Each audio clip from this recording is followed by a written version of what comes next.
Welcome to Katie's Car Reviews. This is my first video. I plan to do several types of videos, all with the central theme of cars.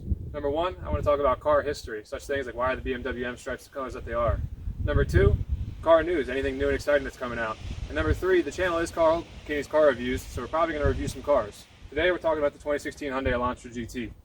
The GT, which stands for Grand Touring or Gran Turismo, depending on how closely you live to the Pope, is the best road tripping car that you've never heard of.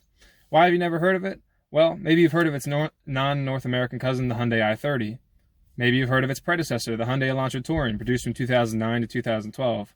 Or, most likely, you've probably never heard of it because it's a relatively new car. The GT was only released in 2013 with this body style. They kept this body style until 2018 when they replaced it with the third generation that looks like this.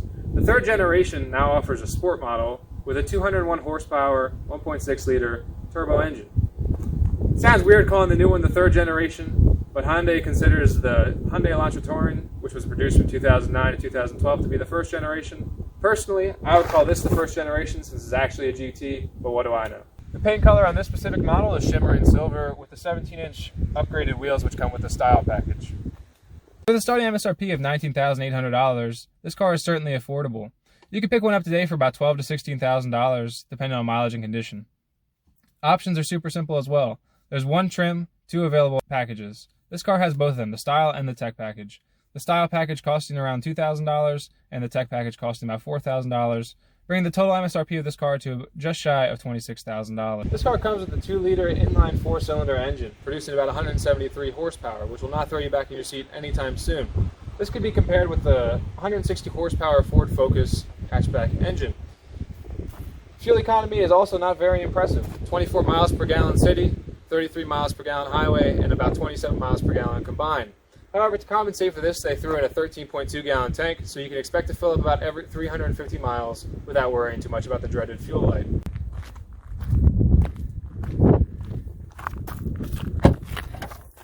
Starting curb weight of this car is about 2,900 pounds, depending on how much cargo you have in this spacious trunk. All this power is controlled by a 6-speed automatic or manual transmission. The auto comes with sports mode. If you're into that sort of thing, I don't judge. This car will bring you from 0 to 60 in just a hair under 8 seconds, which competes with the Ford Focus hatchback, which is just a hair over 8 seconds. Finally, it has a top speed of 125 miles an hour, which none of this matters because it's not a race car. It's an enjoyable car to drive relatively anywhere that it isn't super bumpy. I say that because the suspension is pretty stiff. However, if you don't have a spine made of gelatin, you should be fine. If you do have a spine that is made of gelatin, I suggest you ride around in something that looks like this.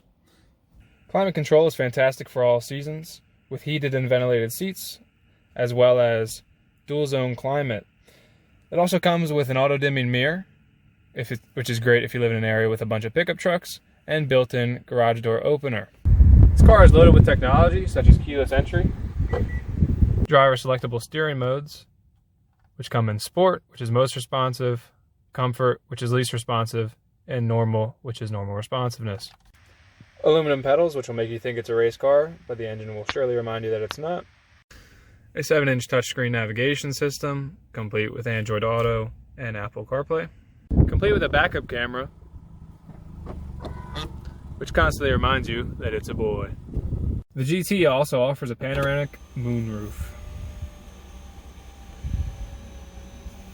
At its price point, its most worthy competitor is the 2016 Ford Focus Hatchback Titanium, which I will now call the Titanium to save oxygen. So, why do I like this car over the Titanium? Firstly, the warranty.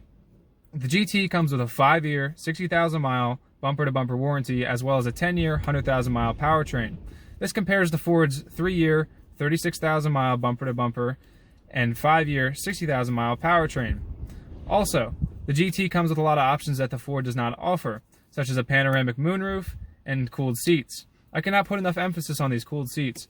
When you get in here on a hot summer's day, you sit down, all the world's problems are solved. I guarantee it. However, the Ford does offer some options that the GT does not, such as a heated steering wheel for your soft hands, a better sound system, and a cheaper price. As I said before, this car is loaded with technology, from the panoramic moonroof to the 7-inch navigation screen, to the climate control, to the steering wheel, to the mirror, as well as the ventilated seat, which again will change your life.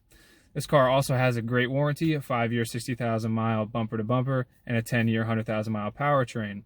It's also very affordable at $16,000. It's cheaper than a phone, which would be the Bentley Virtue phone, which is $17,000. still a phone. Next, this car is very stylish, and another great thing is it'll be very cheap to maintain because of this badge right here.